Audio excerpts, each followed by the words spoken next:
ആലപ്പുഴയിലെ നവജാത ശിശുവിന്റെ ജനിതക വൈകല്യം നേരത്തെ കണ്ടെത്തിയില്ലെന്ന രക്ഷിതാക്കളുടെ പരാതിയിൽ ആരോഗ്യവകുപ്പിന്റെ ഇടപെടൽ. പ്രാഥമിക അന്വേഷണം നടത്തി അടിയന്തര റിപ്പോർട്ട് സമർപ്പിക്കാൻ ആരോഗ്യ ഡയറക്ടറുടെ ഉത്തരവ്. കടപ്പുറം ആശുപത്രി സൂപ്രണ്ടിനാണ് ചുമതല. ചികിത്സാ പിഴവ് സംഭവിച്ചിട്ടില്ലെന്നാണ് സുറുമിയെ ചികിത്സിച്ച ഡോക്ടർമാരായ പുഷ്പയുടെയും ഷേർലിയുടെയും വിശദീകരണം.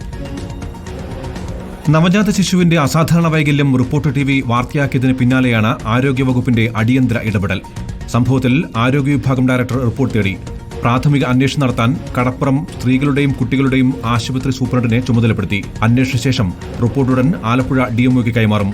പിഴവ് സംഭവിച്ചിട്ടില്ലെന്നാണ് പരിശോധിച്ച ഡോക്ടർമാരായ പുഷ്പയും ഷെർലിയും പറയുന്നത്. അനോമലീസ് ഞങ്ങൾക്ക് സ്കാനിൽ റിപ്പോർട്ടിൽ ഉണ്ടെങ്കിൽ മാത്രമേ ഞങ്ങൾക്ക് അതവരെ കൺവിൻസ് ചെയ്യാൻ പറ്റുള്ളൂ. കാരണം അനോമലി ഇല്ലാത്ത കുട്ടികളും ഫ്ലൂയിഡ് കൂടുതലായിട്ടും നമ്മൾ കണ്ടിട്ടുണ്ട്.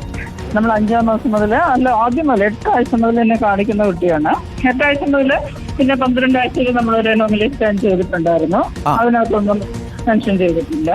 അതേസമയം സ്കാനിങ്ങിൽ ഫ്ലൂയിഡ് അധികമാണെന്ന് കണ്ടെത്തിയിരുന്നുവെന്ന് ശങ്കേഴ്സ് ലാബിലെ റേഡിയോളജിസ്റ്റ് ഡോക്ടർ എബിൻ റിപ്പോർട്ടർ TVയോട് പറഞ്ഞു.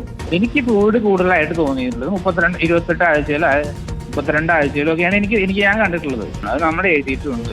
ഇത്രയും റെയറായ സംഭവങ്ങൾ നമുക്ക് കണ്ടുപിടിക്കാൻ പറ്റില്ല.